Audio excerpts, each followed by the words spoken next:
You know how difficult it is for one team to run the table during the tournament and blow out everybody and cover like they did last year? Always follow the money. That's what I always say. You always follow the money. Yeah. This is Follow the Money with Mitch Moss and Paulie Howard on VSiN.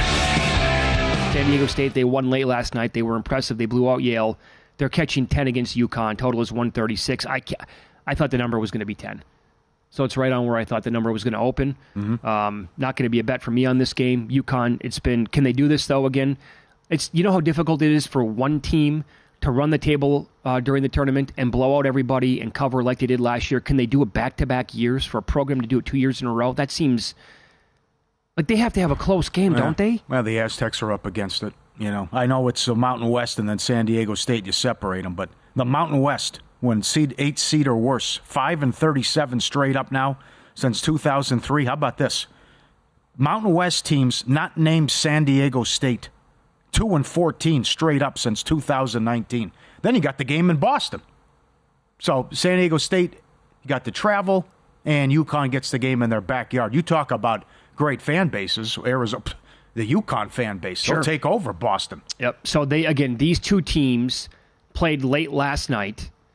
Now they have to turn around and play on Thursday. That was one of the first questions after the game to UConn coach Dan Hurley, and he's not exactly happy. And I don't know if you know this yet or not, but you do have the early tip on Thursday in Boston.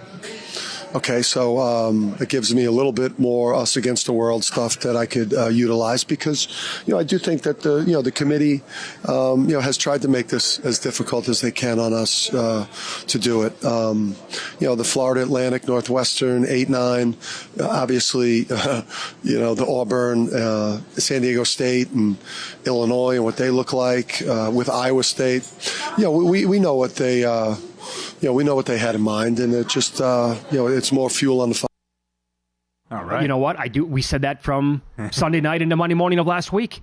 We thought it was the bracket of death. Now, I disagree with him about the 8-9. I thought it was the weakest 8-9 in the entire field, but everything else that he said was spot on.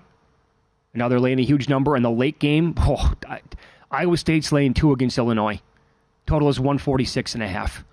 Illinois has been awesome offensively. I mean, the firepower and the pace and how good Shannon is. And can Iowa State, they don't guard anybody, but it's just great contrasting styles here. As you thought, here's going to be the Iowa State clunker, right? They couldn't score the first 10 minutes against Washington State, and then they were great in the second half. So the total's intriguing at 146.5, but Illinois is so good offensively. And can Underwood finally do it here? Something's got to give, right? Yeah. Can Underwood get to the second weekend? And can Iowa State do this where the unranked team coming into the year, getting a 1 or a 2 seed, never made the Final Four? To me, this is correlated.